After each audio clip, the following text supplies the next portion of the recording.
Good morning. কিছুদিন ঘুম থেকে উঠেই দেখবে ভীষণ ফ্রেশ লাগে, মনে হয় যেন ঘুমটা একদম ভালো হয়েছে, মাঝে কোনো রকম ইন্টারাপশন নেই, একদম টানা ঘুম হয়েছে। তো আজকের দিনটা সেরকমই একটা দিন, উঠে ভীষণ ফ্রেশ লাগছিল। ভাবলাম একটা নতুন করে তাহলে আজকে একটা স্টাডি ভ্লগ তোমাদের সাথে শেয়ার করব।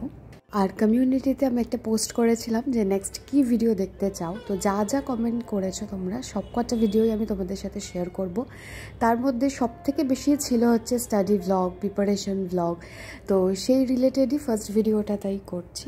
সকালে ঘুম থেকে উঠে মুখটা দেখে মনে হয় যেন আমার খুব রাতে ঘুম হয়নি, খুব বাজে একটা কিছু স্বপ্ন দেখেছি, কিন্তু অ্যাকচুয়ালি আমার উঠে আরও 1 ঘন্টা লাগে স্বাভাবিক হতে। এটা তোমরা যারা পুরনো আমাকে দেখছো তারা তো জানোই এই জিনিসটা, আমার কথা বলতেই 1 ঘন্টা লেগে যায়।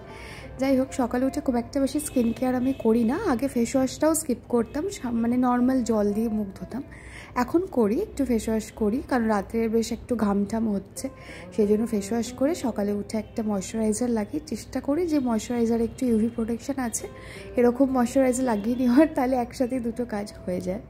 তারপরে টিটুই থাকলে বিছানাটা ওই তোলে, আমার এটা একদমই ডিপার্টমেন্ট নয়, একদম বিয়ের আগের থেকে বলে দেয়া, তো ওই করে, কিন্তু ও যখন না থাকে তখন তো আমিই করি। সকালবেলা উঠে আমি একটুখানি নাটস বা ডেটস যা থাকে সেটাই খাই, কখনো দুটো একসাথেও খাই। বেশিরভাগ আজকে যেরকম একটু নাটসটা ফুরিয়ে গেছে বলে শুধু ডেটস খাচ্ছি। আমি আসলে তাড়াতাড়ি ঘুম থেকে উঠলে আমার তাড়াতাড়ি খিদে পেয়ে যায়, এটা হয়তো সবারই হয়, তো সেই জন্য সকাল উঠে এটা খেয়ে নিই। তারপরে পূর্ণিমা মাসি এসে যতক্ষণে 9:30 বেজে যায় জল খাওয়ার হতে হতে, তো তখন আমি জল খাবারটা খাই। চলো এবার পড়তে বসা যাক। তো আমি রোজ রাতেই ঠিক করে রেখে দিই মোটামুটি যে কোন চ্যাপ্টারটা নেক্সট দিন পড়বো, টু ডু লিস্ট যেটাকে আমরা বলে থাকি। আর কোনো দিন সময় না হলে তখন আর কি ওই দিনের দিন করতে হয়। আর অনেকে আমাকে কমেন্ট সেকশানে জিজ্ঞাসা করেছো যে একটা কোন বই পড়লে এসএলএসটি কমপ্লিট হয়ে যাবে।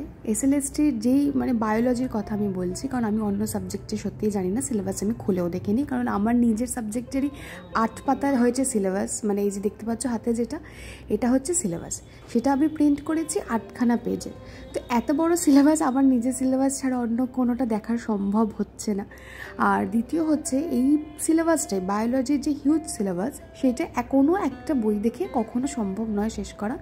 আচ্ছা, আমি এখানে টু ডু লিস্টে এরকম ডেট অনুযায়ী লিখেছি 9 to 14 আমি এই 3টে চ্যাপ্টার পড়বো, এটাই আমার একটু এখন মাথায় রয়েছে। তো ইকোলজি দিয়ে আমি শুরু করেছি, কালকে রাতে অলরেডি আমি ইকোলজিটা পড়ে ফেলেছি, তো আজকে সেইটারই আমি ভাবলাম, সকালে উঠেছি একটু মাইন্ডটা ফ্রেশ রয়েছে, তো এখন আমি ওটার একটুখানি বইয়ের মধ্যেই, আমি তোমাদের বইটা আমি আগের দিন দেখিয়েছিলাম, নিটের একটা বই কিনেছি, এই বইয়ের মধ্যে ওই চ্যাপ্টার রিলেটেড এমসিকিউজ আছে, তারপরে যেগুলো নিটে এসেছে প্রিভিয়াস 10 ইয়ার্সে সেই কোশ্চেনগুলোও আছে এমসিকিউ ফর্মে।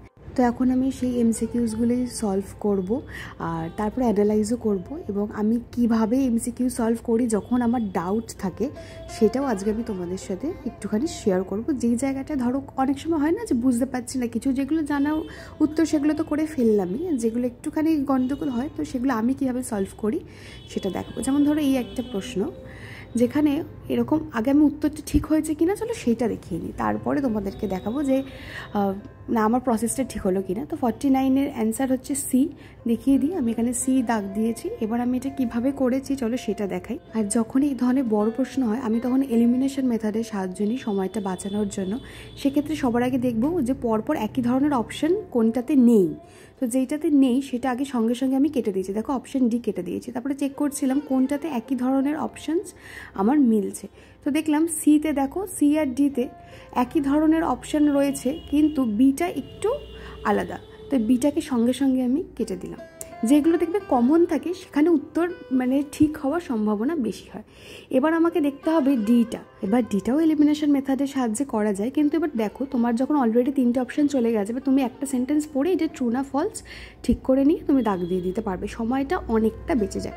চলো এরকমই আরেকটা আমি তোমাদেরকে দেখাই।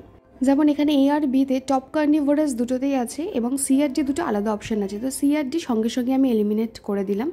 এ আর বি এর মধ্যে কিন্তু এখানে সঠিক উত্তর হবে, তো তারপরে আমি বাকিগুলো একটুখানি চেক করব, সেই হিসেবে আমার উত্তরটা কিন্তু তখন আরও এই টাইমটা কম বেরোয় আর কি। আর একটা হয় বিসি। এক্সামিনার কখনোই চায় না যে তুমি উত্তরটা সঙ্গে সঙ্গে পড়ার সাথে সাথেই ফার্স্ট অপশানটা ক্লিক করো, তো এটা অনেক সময় মানে সঠিক উত্তর হয় না। তো সেই ক্ষেত্রে না বি আর সি হওয়ার সম্ভাবনাটা অনেক বেশি থাকে। তো সেরকমই দেখালে এবার আমার কতগুলো ভুল হয়েছে সেটা আমি একটু মিলিয়ে দেখলাম যে আমি 21টার মধ্যে মাত্র 13টা ভুল করেছি। এবার কোথায় ঠিক করেছি, সরি, এবার কোথায় কোথায় ভুল হয়েছে সেটা দেখাবো। ফলস যে উত্তরগুলো হয় আমার ওটা মাথা থেকে বেরিয়ে যায়। দেখো আমি এখানে ঠিকই করেছিলাম, কিন্তু এখানে ফলস স্টেটমেন্ট আমাকে বের করতে হবে। তো আমি ঠিক স্টেটমেন্টটাতেই রাইট দিয়েছি। এটা আমার সাথে সিটেটের সময় বহুবার হয়েছে। তো আমি আগেই ফলস দেখলে আগে গোল করে দিই, বা যেটাকে মানে ডু নট করতে হয় সেটাকে আগে গোল করে দিই। আচ্ছা, এখানেও আমি উত্তরটা ঠিক করেছিলাম, কিন্তু আমাকে মানে জানি না কেন এরকম আমি করেছি উত্তরটা, মানে প্রশ্নের উত্তরটা আমি ঠিকঠাক কনক্লুড করেছিলাম, দাগ দেওয়ার সময় আমি এখানে ভুল করেছি। তো এইগুলো না অ্যানালাইজ করাটা খুব ইম্পর্টেন্ট হয়, যে কোনো এক্সাম দেওয়ার পর সে ব্যাপারটা চেক করতে লাগে।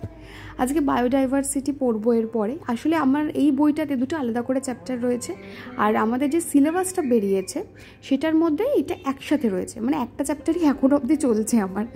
তারপর আমার একটু খিদে পাচ্ছিলো, সেই জন্য এই টাইমটা আমি একটু ফল খাই যে কোনো একটা করে। তো আজকে বেদানা আছে, তো ভাবলাম হোয়াই নট। আর আজকে যে আমি তোমাদের সাথে এলিমিনেশন মেথডগুলো শেয়ার করলাম এমসিকিউয়ে, তো তোমাদের সেটা কীরকম লেগেছে, হেল্পফুল কিনা, না আগে জানতে না কোনটা, আমাকে কিন্তু অবশ্যই জানিও। আমি এগুলো সিটের দেওয়ার সময় জেনেছি, প্র্যাকটিস সেট করতে করতে জেনেছি। প্র্যাকটিস সেট যখন অ্যানালাইজ করতাম তখন বলতে পারো আমি জেনেছি। আমার যে কোনো প্রশ্নপত্র অ্যানালাইজ করতে খুব ভালো লাগে, বিগত বছরের প্রশ্নগুলো দেখতে ভালো লাগে আমার। মানে সব পড়াশোনার মধ্যে যদি বলো সবথেকে বেশি কী ভালো লাগে, আমার কোশ্চেন অ্যানালাইজ করতে ভালো লাগে। আমি বরাবর যে কোনো পরীক্ষা দেওয়ার আগে তার মানে বিগত প্রশ্নগুলো অ্যানালাইজ করি, আর তার থেকে সাজেশন বানাতাম ছোটোবেলায় যখন কলেজে পড়তাম। আর আমার থেকে সবাই সাজেশন নিত, এটা একটা মজার ব্যাপার। এটা একটা গল্প বলি, যখন মানে কলেজে পড়ি আর কি, তার আগে তো অত সাজেশনের কোনো ব্যাপার ছিল না, 12 অবধি আমরা সবই পড়ে যেতাম, কলেজে একটু সাজেশন লাগে আর কি। তো আমি এরকম সাজেশন করে পড়তাম। তো তখন এবার যখন ফার্স্ট ইয়ার সবাই বুঝলো, তারপর থেকে আমাকে অনেকেই না, যাদের সাথে ধরো সারা বছর কোনো যোগাযোগ নেই, কিন্তু মানে পরীক্ষার আগে আগে তারা যোগাযোগ করতে, এরকম প্রচুর বন্ধু ছিল। বিকেলবেলা আজকে ভীষণ ক্রেভিং হচ্ছিলো, আর আমি পড়াশোনা কিছু দেখাইনি। আমি একটা স্যুপ অর্ডার করেছিলাম, কি খাবো বুঝতে না পেরে আমার খুব মানে ওই থুপ্পা খেতে ইচ্ছা করছিল। তো থুপ্পাই তো বলে, যাই হোক ঠিকঠাক হয়তো উচ্চারণ নাও করতে পারি, এই আর কি।